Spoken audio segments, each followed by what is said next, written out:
Assalamualaikum warahmatullahi wabarakatuh. Sahabat lisan Islamiyah yang dirahmati oleh Allah Subhanahu wa Ta'ala.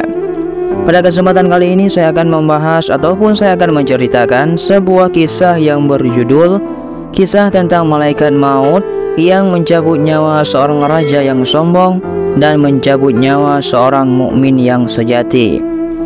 Bagaimanakah perbedaan cara malaikat maut mencabut kedua nyawa orang tersebut? Dan bagaimanakah kisahnya ataupun penjelasannya? Mari kita simak biar tidak penasaran. Pada suatu zaman, hiduplah seorang raja yang ingin tampil sempurna. Suatu hari, ia akan pergi ke suatu daerah. Ia meminta para pelayannya mengambilkan baju-baju miliknya. Para pelayan datang dengan membawa baju-baju milik sang raja. Sang raja pun memilih bajunya.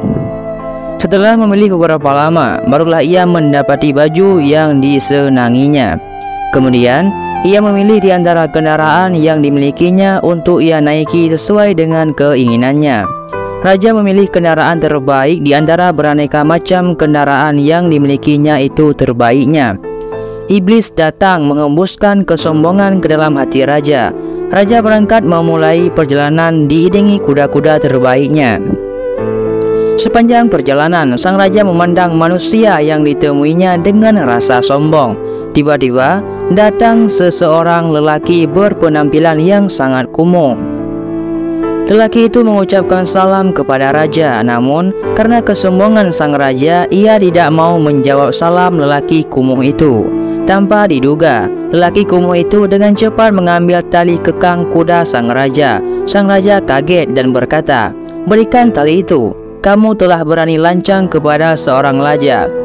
Lelaki kumuh itu menjawab, "Aku ada perlu denganmu, wahai raja."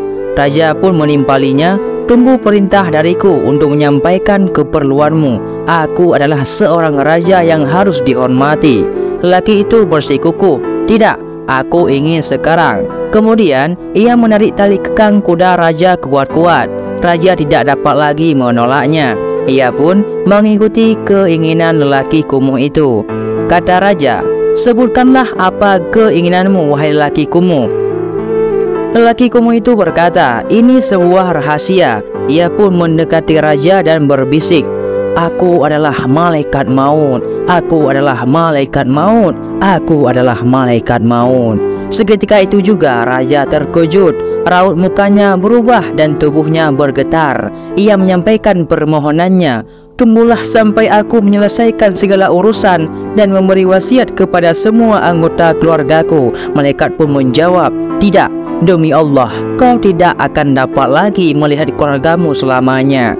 Tanpa menunggu kesediaan sang raja, malaikat maut segera mencabut nyawa sang raja. Kemudian raja jatuh setungkur tanpa perlawanan. Malaikat maut segera meninggalkan raja yang sombong tersebut.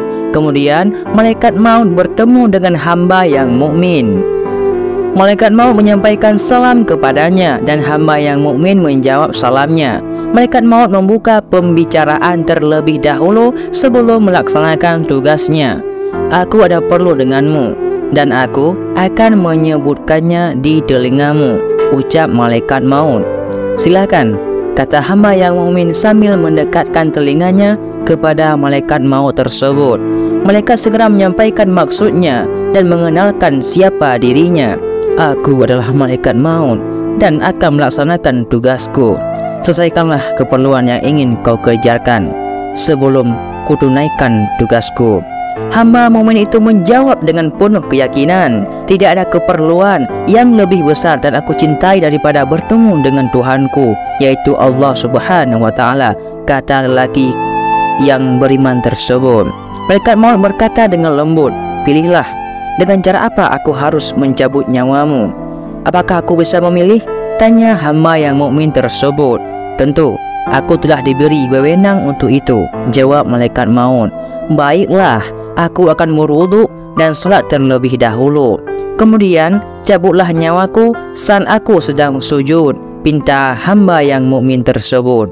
Malaikat maut mengabulkan permohonan hamba yang mukmin tersebut dan mencabut nyawanya saat ia sedang sujud kepada Allah Subhanahu wa Ta'ala.